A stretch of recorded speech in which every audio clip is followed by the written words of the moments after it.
Le dialogue triangulaire, donc c'est bien un dialogue à trois entre le Conseil, qui est le donneur d'ordre, le quoi, le secrétariat, qui est l'exécutant, qui va expliquer le comment, et les pays qui, avec les hommes, les équipements et les ressources, en particulier financières, sont le avec quoi.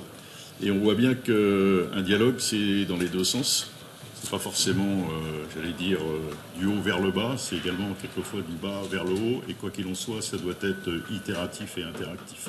Et c'est là souvent, et c'est là sans doute, que l'on doit encore aujourd'hui performer, pour reprendre un mauvais terme français, ici déjà en commençant à New York, puisque commencent aussi à New York les premières discussions qui se font sur le quoi, sur quelle mission, sur quel mandat, est-ce que c'est atteignable, est-ce que c'est pas atteignable, et pour que l'on avance, il faut qu'effectivement, chacun en discute très clairement.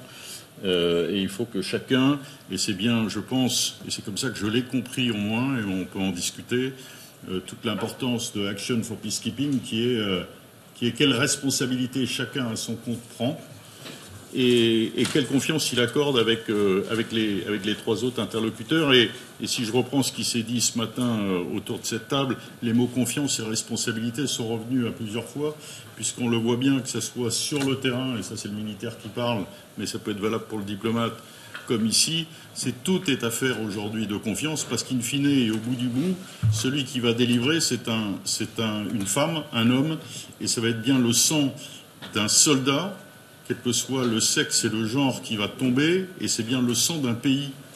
Et donc cette responsabilité, je veux dire, elle est aujourd'hui essentielle, et il faut que tout le monde la prenne à son compte, à la fois le pays, qui quand il envoie des soldats, les équipe et les forme pour pouvoir effectivement, là aussi, défendre et protéger une population civile qui attend une vraie protection.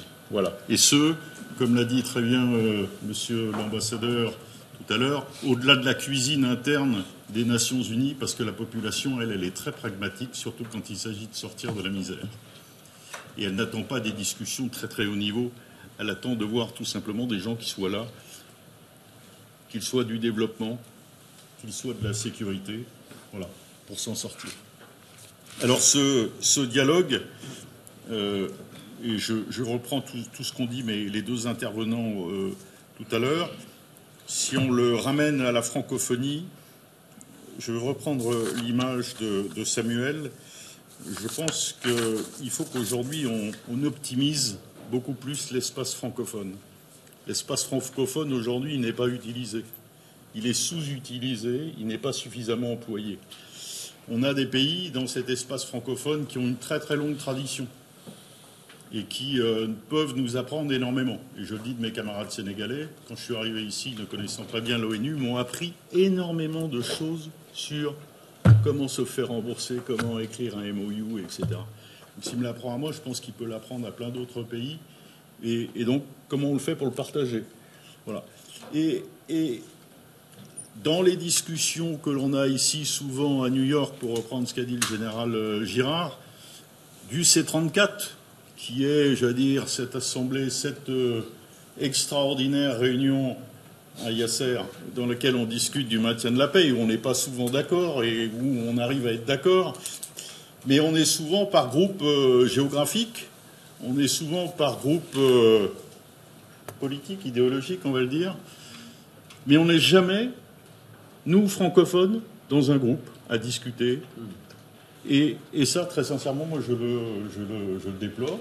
Et je dis que, voilà, pourquoi pas, après tout, pourquoi pas se retrouver entre nous, francophones, puisque cette langue, laquelle on s'exprime, est aussi part de notre esprit, structuration et vision du monde. Et après tout, on a peut-être sans doute des choses à dire. Voilà, c'est une piste que je lance comme tant d'autres. Maintenant, comme tout dialogue, il faut que, et c'est ce qu'essaye de faire la France au moment de la résolution des mandats, des missions pour lesquelles nous sommes, excusez-moi le terme, penholder, la plume, on a deux types de réunions, des réunions formelles qui sont sous la coupe des IoT, qui nous les font très bien, mais elles sont formelles, il y a beaucoup de monde dans la salle, ça se fait d'une façon générale en anglais. Et là aussi, quelquefois, quand on arrive à l'ONU et qu'on n'est pas forcément ceinture noire d'anglais, on n'ose pas poser la question parce qu'on se dit tiens, mince, j'ai peut-être loupé quelque chose et je ne vais pas passer pour un idiot. Et puis après, il y a des réunions plus informelles que l'on fait à l'ambassade, enfin chez nous, à la représentation française, où là, on discute effectivement des différents aspects, mais aussi, et trop souvent, quelquefois aussi en anglais. Donc, on parlait tout à l'heure d'utilisation sans doute un petit peu plus de français. Donc voilà, est-ce que dans ces réunions formelles et informelles, il y a un moment, on ne pourrait pas solliciter l'OIF pour justement inviter le DOMP pour parler de tel ou tel sujet, qui pourrait participer tout simplement au tout début au moins, quand un jeune camarade arrive, comme moi ou d'un autre pays francophone et pas ceinture noire d'anglais, eh bien d'oser prendre la parole et d'oser poser une question, parce que c'est quand même tout ça n'est pas neutre. Parce que, comme tout soldat que je suis, quand on reçoit une mission, nos premières choses, c'est de comprendre la mission que j'ai reçue. Sinon, c'est pas possible, on peut pas aller plus loin. Donc, il est important qu'ici, sur New York, déjà, les gens qui participent à ce dialogue en amont de la résolution, d'un travail d'évolution de mandat, puissent comprendre ce qui est attendu. Voilà pour aller rapidement à l'essentiel. Et pourquoi pas, dans tout le travail que l'on fait de réunions formelles et informelles, quelquefois répondre mieux aux attentes des uns et des autres par des réunions peut-être sans doute un petit peu plus ciblées par thématique, peut-être technique, sur les MOU, sur une meilleure connaissance d'une façon générale d'un incontournable ici quand même malgré tout, et avant même un engagement qui reste toute l'administration onusienne. Merci beaucoup.